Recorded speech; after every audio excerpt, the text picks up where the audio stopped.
একদিকে West Indies নারী ভক্তদের কান্না, অন্যদিকে বাংলাদেশের ঐতিহাসিক সিরিজ জয়ের আনন্দ। ওয়েস্ট ইন্ডিজকে রীতিমতো কাঁদিয়ে হারিয়ে কেমন করে হোয়াইট ওয়াশ করলো টাইগাররা। বিস্তারিত জানতে ভিডিওটি না টেনে সম্পূর্ণ দেখার অনুরোধ রইল। তৃতীয় এবং শেষ টি-20 বাংলাদেশের মিশন ওয়েস্ট ইন্ডিজকে হোয়াইট ওয়াশের। এমন সমীকরণে আগে ব্যাটিং করতে নেমেছিল বাংলাদেশ, যেখানে লিটন দাস বরাবরের মতো ছিল ব্যর্থ।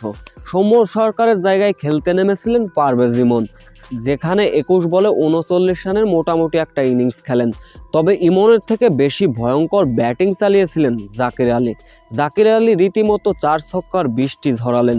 শেষ পর্যন্ত জাকির আলী 41 বলে 72 রানের বিধ্বংসী ইনিংস খেলেছেন, যার ফলে ওয়েস্ট ইন্ডিজকে 190 রানের মহা লক্ষ্য ছুড়ে দেয় টাইগাররা।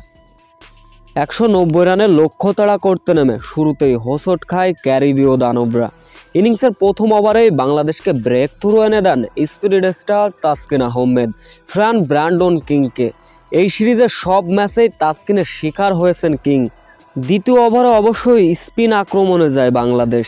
নতুন বলে আবারও দুর্দান্ত শেখ মেহেদী নিজের প্রথম ওভার করতে এসেই উইকেটের দেখা পান। এরপর অবশ্য নিকোলাস পুরান, জনসন চার্লসরা জুটি করার চেষ্টা করেছেন। তাদের আক্রমণাত্মক ব্যাটিং করতে গিয়ে ফুরিয়ে গেলেন নিকোলাস পুরান। তবে সব মিলিয়ে তাসকিন আহমেদ, হাসান মাহমুদ, শেখ মেহেদীদের অগ্নিঝরা বোলিংয়ে 10 ওভারে 60 রানে 6 টপ অর্ডার ফিরিয়েছিল ওয়েস্ট ইন্ডিজের। এরপরে অবশ্য সপ্তম উইকেট জুটিতে মোটি এবং শেভহেড রীতিমতো ব্যাটিং তাণ্ডব চালিয়েছিলেন, জয়ের জন্য চেষ্টা করেছিলেন।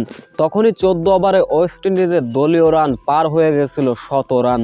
তবে বাংলাদেশের নিয়ন্ত্রিত বোলিংয়ে আর শেষ রক্ষা হয়ে ওঠেনি ওয়েস্ট ইন্ডিজের, যার ফলে শেষ টি-20তে বাংলাদেশের কাছে হেরে রীতিমতো হোয়াইট ওয়াশ হলো ওয়েস্ট ইন্ডিজ।